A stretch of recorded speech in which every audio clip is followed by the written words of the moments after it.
We heard from Theresa May in Florence on Friday. She says she wants a bespoke and creative arrangement, a deep partnership. Are you any closer to understanding what the future trading relationship is going to look like?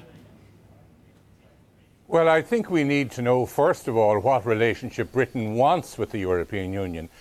Talking about a bespoke partnership, that's just words. It doesn't contain any of the detail as to whether, for example, the EU standards would be applied in Britain and could be invigilated by the European Court of Justice.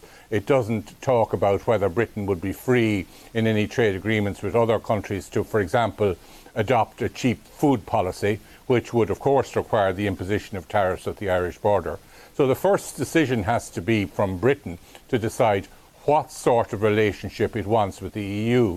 And there doesn't seem to be consensus in either of the major parties in Britain as to what the ultimate goal is. They are all agreed that there should be a transition, but transition to what? And until we know what is the ultimate destination, we can't actually know what sort of controls, if any, will be required on the Irish border.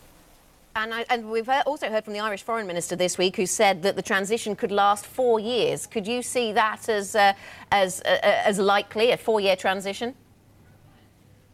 Well, I think any transition agreement will have to be approved by all 27 members of the European Union and perhaps by their parliaments.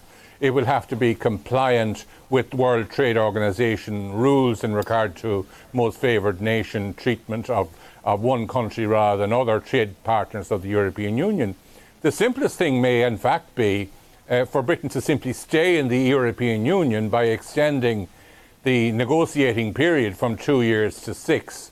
And in that way, perhaps we could avoid complications with the World Trade Organization and avoid some of the difficulties that might arise in ratifying a transition agreement. But it's very difficult to draft a transition agreement until you know what you're transitioning to. And Britain has to make up its mind somehow about that. And that's difficult, obviously, given the situation in the House of Commons.